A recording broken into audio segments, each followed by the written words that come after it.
Smuggle, smuggle, smuggle, smuggle.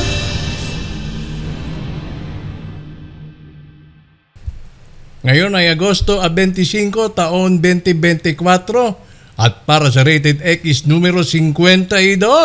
Isang taon may higit na po ang Rated X. Ako si Ka Anton Israel. Isa lamang po sa mga lead convener ng X sa smuggling movement ang muling sumasa inyo para hatiran kayo ng mga pinakahuling ulat na may kinalaman sa illicit tobacco trade. At para sa ating headlines, Super Jumbo Raid, parang jamboree.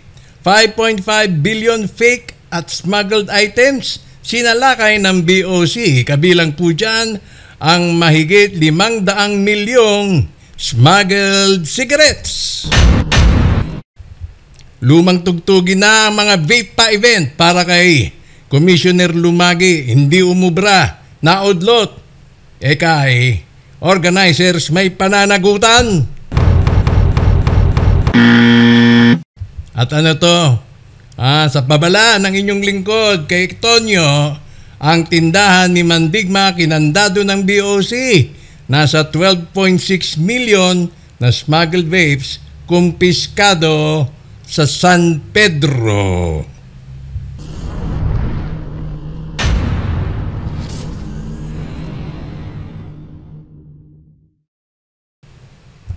At para sa ating infographic of the week na inyo pong mapapasyalan sa facebook.com/xsasmuggling, facebook.com/xsasmuggling, narito. When the party's over, tapos na ang inyong mga maliligayang sandali. Philippine Vape Fest 2024 ni raid ng BIR. Eka ni Commissioner Lumagi, we have given the vape industry every warning. The BIR will raid all venues with illicit vapes, even on weekends or holidays. We will raid festivals. We will raid public markets. We will raid warehouses. You will face criminal charges for tax evasion. Nung nakarang linggo, nung nakarang episode 51, nagbigay po ako ng aking opinion. Nasabi ko yung mga organizers niyan ay may pananagutan. Aba, yung post ko inalimura ako at sabi matanda na daw ako. Salamat kayo kung aabot kayo sa edad ko. Ikaw bata ka pa pero wala kang modo. Bastos ka. Kaya baka sabihin nyo ako lang nagsalita. Ito mismo pahayag na ni Commissioner Lumagi, yung organizers ng Philippine Vape Festival 2024 at yung mga owners ng vape products na may stall sa festival, bakit nyo pinayagan na walang IR? Internal Revenue Stamp, yung mga vape sa festival. You have the responsibility to check the compliance of the vape products in the festival. Nag-imbita kayo ng daan-daang Pilipino tapos illegal na vapes ang i-display ninyo? Hindi kayo compliant. Huwag nyo lokohin yung publiko. Yan po ay kaugnay na meron din po sila sanang seminar o may pa-session sila tungkol sa compliance. Yung pala, mismo, yung organizer, hindi compliant! Hindi sana ako mag-aalboroto. Kung hindi ninyo ako inalimura dun sa inyong komento, okay lang yan. Hindi ko binubura. Nadyan pa rin. Pero tanggapin ninyo ang inyong mga pagkukulang. Kung hindi nyo tatanggapin yung inyong pagkukulang, paano nyo maitutuwid ang inyong pagkakamali? Imbis na i-acknowledge ninyo yung inyong mga pagkukulang, inalimura nyo pa yung nagsasalita. Yan ang hindi ho tama. Nagpapakita ho talaga na itong mga ito ay mga irresponsable. Sorry kung ako ay nag-alboroto.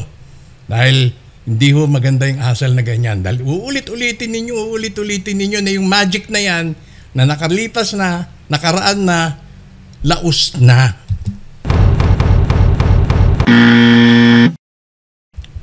Eto, dakuan naman natin itong na-raid o ni-raid ng BOC. Ito shop ho ito ni Mandigma. Noong ko pa binabalaan ito sa aking mga opinion sa komentaryo, sabi ko, sige lang, magpatuloy ka lang. Kung iniisip mo walang gagalaw sa'yo dahil may koneksyon ka, sige tuloy mo. Pero hanggang kailan yan? Kapag ikaw ay natiklo yung mga pinag-ipunan mo, pinaghirapan mong post sa Facebook ay kulang pa pambayad sa iyong multa. So ayan, no? Bodega store ni Mandigma, sinalakay ng Bureau of Customs, bulto ng smuggled vapes kumpiskado.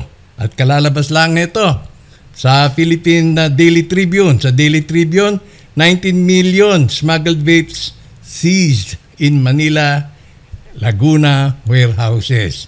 Yung Laguna ho dyan, nasa larawan, yan po yung shop ni Mandigma sa San Pedro City. At ang nakakapagtaka, yung sa Quiapo, dahil Manila and San Pedro, no? Doon sa Maynila, yan po yung sa Quiapo. Hindi kaya ito yung kay Sophie Chua na located doon sa Sales Street, corner Soler. Nagtatanong lang ho ako. Hindi ko sinasabing yan ay isang paratang. Ho? Nagtatanong lang ako. Dahil ang mga nakuha ho rito ay yung relics at top fog. Ay, yung top fog markado po yan, identified po yan kay Sophie Chua. Ayan, identified din po yan yung sa nare doon sa Sales, corner Soler. Napuntahan ko ho yan, 3 palapag ho yan at meron nga pong motorcycle shop doon sa gilid. 6.475 ang total na nakuha dyan sa Quiapo. At eto na, yung kay 8.8 magkano to? 8 million, ha? Anyway, hindi na yung malaga. So, doon sa San Pedro, Laguna naman po, umaabot po ng 12.6 million. Anong mga produkto? Smuggled pala itong binibenta mo, Tonyo. Smuggled disposable vapes of varying brands such as Flava, King's Evo, Grio, and Milan. Makikita nyo po sa video ni Tonyo ay meron nga pong Grio na siyang bagong dating. Ayan. Nasaan si Tonyo ngayon? Nandun sa Singapore.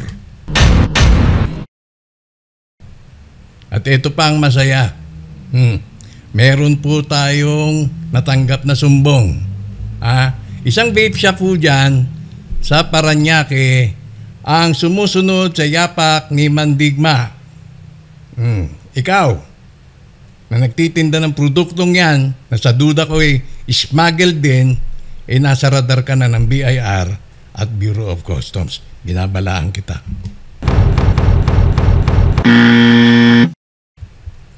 At sa Mindanao, itong si alias Maymay, isa pong notorious reseller ng smuggled cigarettes. Ganyan din po, yung mga resellers na ginagamit ng Facebook, nabibenta ng smuggled vapes, sa smuggled cigarettes naman, ay nasa radar na po si Maymay. Kaya nagsagawa po ng operations ang PNP, Misamis Oriental, at sinalakay ng MAR PSTA ng Marine Police Station ng Region 10, itong si Maymay, at nahulihan nga sa bahay, nakaimbak ang samut-saring smuggled cigarettes. Siya po'y kinasuhan agad noong Agosto 16. Kaya makikita nyo, may PAPSI. Ano ibig sabihin ng PAPSI?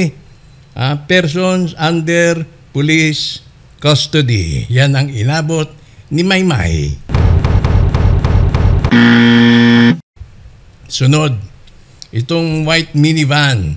Kung si Tonyo na-raid noong August 23, noong Biyernes, ito ganun din po nangyari. Dito sa may-ari ng white van o yung driver ng white van, pumarada po ito sa gilid ng Coronadal Sports Stadium. Pumarada ho habang naglalabas siya ng kanyang epektos at dinidistribute dun sa mga kalapit na tindahan. Ayun, may nakapagsumbong, may isang concerned citizen. Sinabi may nagbababaho ng smuggled cigarettes at binibenta sa mga tindahan at agad naman pong inaksyonan ng ating kapulisan. Napakahalaga po na malaman po ng publiko na bawal ang smuggled cigarettes at nang sa ganun, sila na rin po mismo ang magsusumbong sa mga pulis kapag may namataan silang nagbebenta ng smuggled cigarettes sa mga tindahan. Kaya ayun, itong driver ng minivan, Maganda pa naman. At yung kanyang minivan, kumpiskado.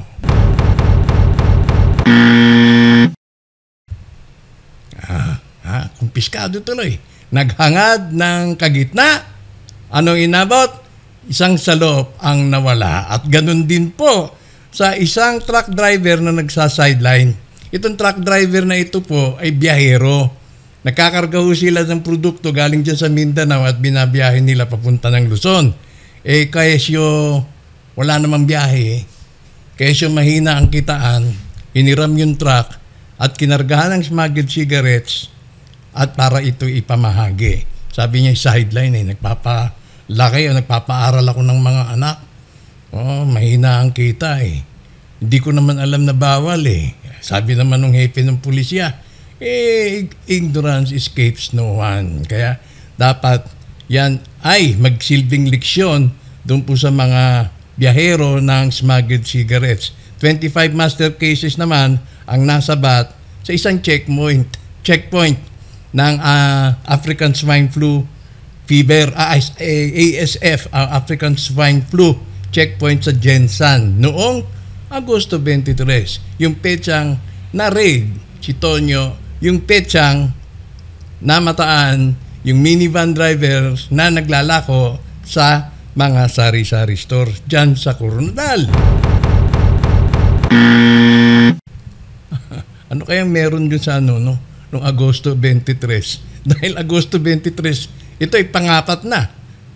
Una, kay Tonyo sa San Pedro City. Pangalawa, panglima na yata. Pangalawa, yung doon sa Maynila, Tapag at Relax, na sa duda ko ay yung gusali rin na kung saan nahuli yung kilalang inchik na nagbebenta ng Tapag. Kay Tonyo, Tonyo, Quiapo, sumunod itong mini white van, yung truck na biyahero, at panglima, dump truck. Yung dump truck naman ang gimmick nito. Sinakay, may lulan pa lang, mga smuggled yosi. Natiklo rin dahil po sa isang checkpoint. Narito ang ulat, courtesy of PTV4.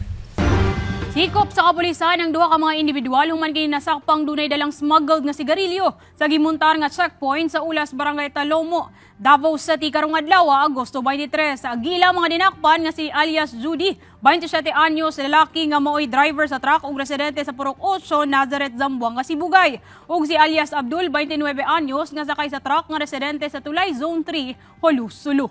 Nakumpiska gikan kanila ang 51 ka box ug 8 ka rim sa mga smuggled nga sigarilyo. Mukabat sa 410,000 pesos ang gimana ang kantidad sa nakumpiskang sigarilyo. Lakip-sab sa gikumpiskang usa ka unit sa ultra dump truck. Sumala sa acting station commander sa Talomo Police Station nga si Police Major Genesis Oriel nga duna sila nadawat nga impormasyon gikan sa ilang intel. Rason nga dayon kini nga giaksyonan. Sa karon, anana sa kustodiya sa Talomo PNP ang mga dinakpan o ginaandam ng tukmang kaso nga ipasang at batok padila.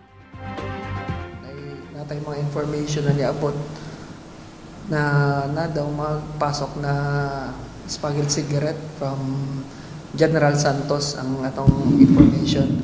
So, upon receiving that information, ma'am, we conducted a checkpoint in coordination with sa mga intel units. Ayun, from General Santos to Davao City dahil po sa intel report at dahil din po sa maagap na pagkilos ng PNP, ang dump truck na gamit-gamit ng dalawang lalaking sakay nito, huli rin kasama ang ilang rims at maraming master cases ng smuggled cigarettes. At sa pinakahuling ulat, ito po yung Jumbo. Jumbo kumpiskado. Jumbo kumpiskado dyan po sa may gawin ng Bulacan, sa may Kawayan. Marami pong mga warehouses dyan. Isang industrial complex po.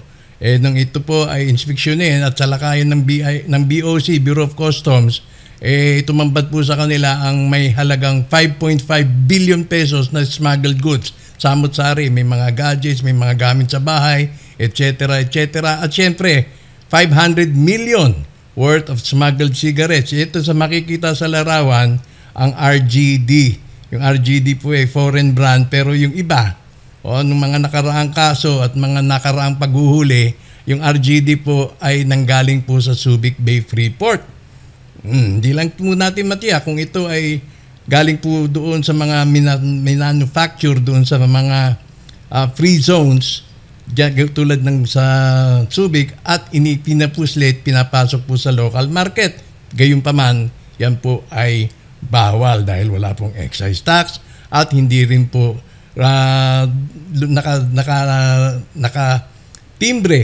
Hindi din po pumasok sa radar ng Bureau of Customs. Kaya yun, huli po ang may 500 million. Saan po galing ito? Sino pong namumuhunan? Yan po ay pinamumuhunanan ng mga organized crime syndicates. Bakit? Kamakailan, kung dito may 5.5 billion na nahuling smuggled goods, sa Malaysia naman po, 15 container ng smuggled cigarettes ang nahuli sa Malaysia. Yan po ang pinaniniwalaang patakbo ng mga organized crime syndicates. At hindi rin po maalis na baka involved yung pogo money at yung mga money laundering activities ng mga smugglers na ito. Smuggle.